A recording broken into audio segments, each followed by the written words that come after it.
বর্তমানে পরিস্থিতি স্বাভাবিক রয়েছে। যেখানে যাক বিন্দুমাত্র ছাড় পাবে না। সন্ত্রাসীদের আমরা আইনের আওতায় আনবই। শান্তি শৃঙ্খলা রক্ষার জন্য যা যা করণীয় আমরা সব ব্যবস্থাই নিব। না, আমরা তো কোনো আতঙ্ক দেখছি না।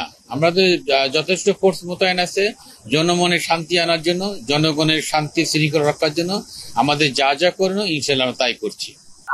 আমি পুলিশ সুপারের সাথে কথা বলি কি অবস্থা। আমি তো একটা বিভাগের দায়িত্বে, রেঞ্জের দায়িত্বে, তাই পুলিশ সুপারের সাথে কথা বলে আমি বিস্তারিত জানতে পারবো। একটাই মেসেজ দিলাম আমি, যেটা মেসেজটা দিলাম আমি, জনগণের শান্তি আনয়নের জন্য যা যা পদক্ষেপ নেওয়া দরকার আমরা ঢাকা রেঞ্জ থেকে এবং বাংলাদেশ পুলিশ থেকে সমস্ত কিছু নেওয়া হবে।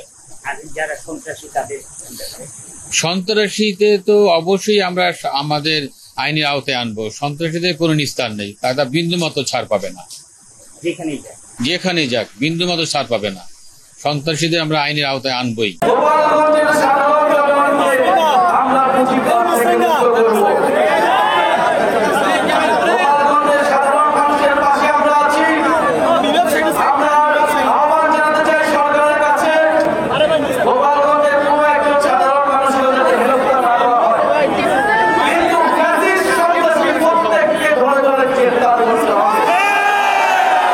মাত্র 30% টাকায় জমির মালিক হয়ে নতুন বাংলাদেশের গড়ে তোলার স্বপ্ন দেখা বাংলা বসতি।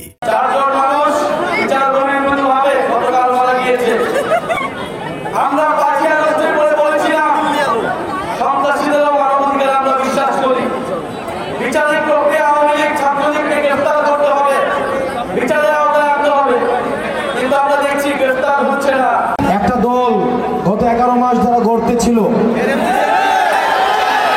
তারা অপেক্ষা করছিল কখন আমরা মারা যাই। আবু সাইদ মৃত্যুর পর প্রত্যেকটা মানুষ আবার আবু সাইদ হয়ে উঠেছিল। আমাদের মৃত্যুর পর প্রত্যেকটা মানুষ, প্রত্যেকটা বিপ্লবী সন্তান যারা নতুন বাংলাদেশের স্বপ্ন দেখে, তারা কেউ না কেউ আবার নাহিদ হয়ে উঠে উঠবে।